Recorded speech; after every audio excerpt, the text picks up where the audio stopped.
we're going to get into the college football playoff rankings and all things college football with our good friend Pat Forde from Yahoo Sports, national columnist. Pat, thanks for joining us this morning.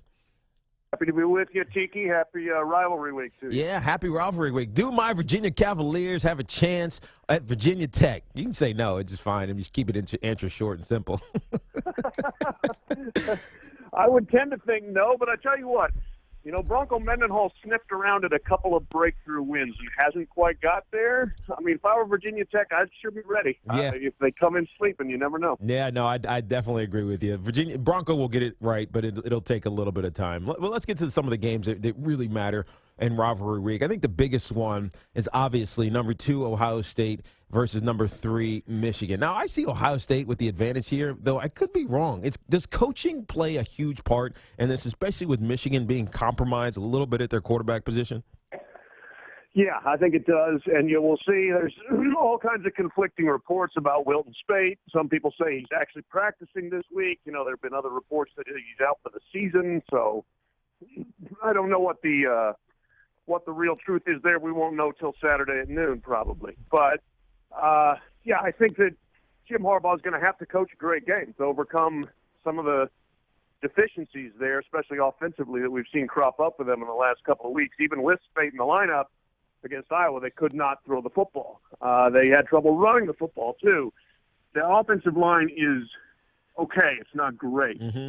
Their running backs are okay. They're not great. And I think, Ohio State has the kind of defense that if you have a weakness, they will probably be able to expose it. So we'll see what Jim Harbaugh comes up with. Yeah, no, and Ohio State's in a unique situation here because if they win, this is their last shot to impress the voters. So obviously against the number 3 team in the country, they win. They're kind of in the college football playoff. You'd agree, correct? I think so. It's a very interesting spot, unique certainly in the 3 years of the playoff where they would not win their division outright, not go to their conference championship, and probably be in a better spot for it because you don't have that double jeopardy of having to go play Wisconsin again after you've already beaten them. Yeah. Your resume is done, your hay is in the barn, and it should be good enough to get them in. And then, we'll have the debate and the discussion of whether a team that didn't even win its division should be in the playoff. I think they should be. I think it should be the 4 best teams regardless. I don't care what your division. I don't care what your conference. The 4 best teams. And Ohio State, with a victory over Michigan, certainly would have a resume that says it's one of the 4 best teams. Pat Forde, Yahoo Sports national columnist, joining us here on Tiki and Tierney. And you're right.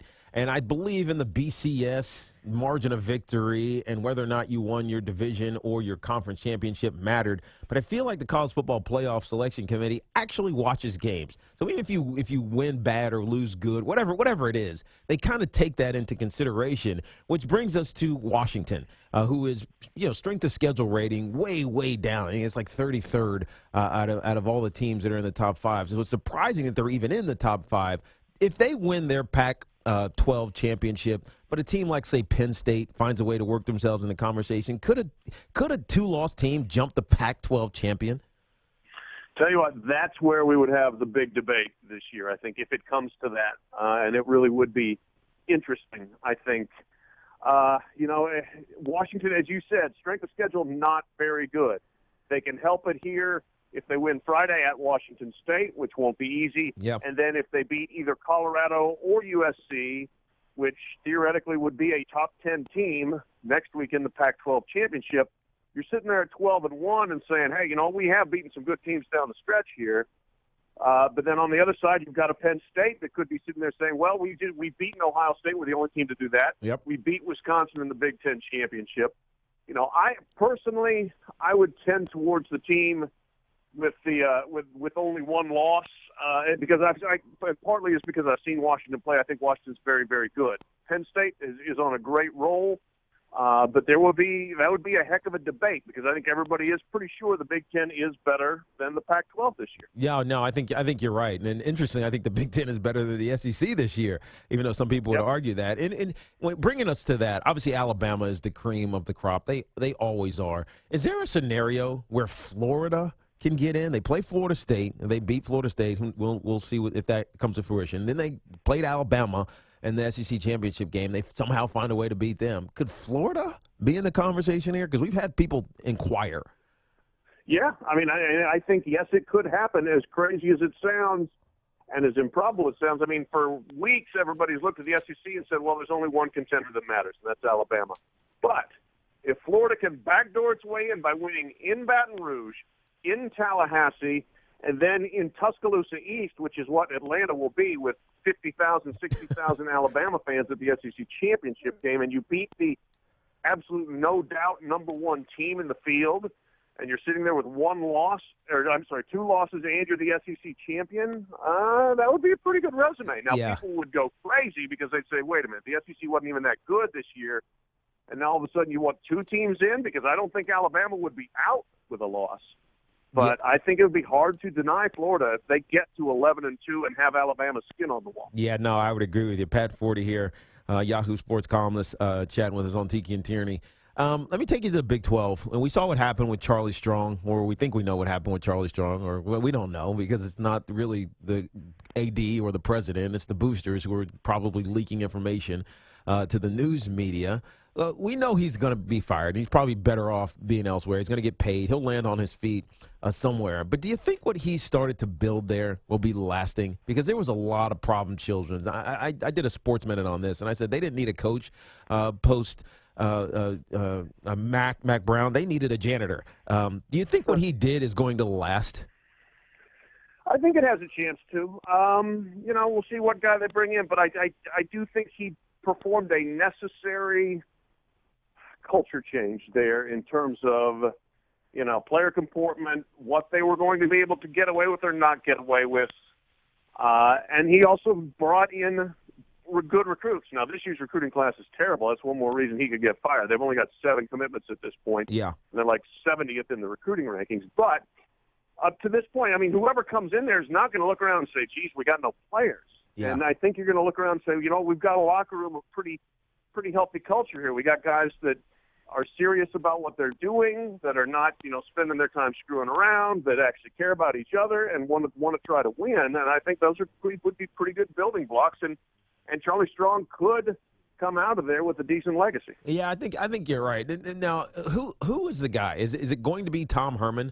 Or will it be someone who we're not even thinking about? Obviously, they want Nick Saban. It's never happening. But who do we think is going to end up with the job at Texas?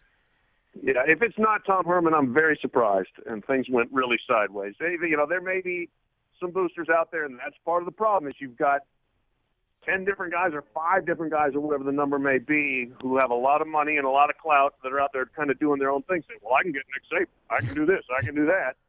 But if they're realistic, I think they make a concerted effort, go get Tom Herman, and he's it. If it's not him, then I think something went pretty sideways, and I think he would be a very, very good hire. I think he would do a great job. Yeah, I think you're right. Pat Forde here. A couple more questions for you, Pat. The Heisman race, as it's winding down, only a couple more opportunities. This is Lamar Jackson's race, right? I mean, there's be a couple others that'll be invited. It's Lamar Jackson, right?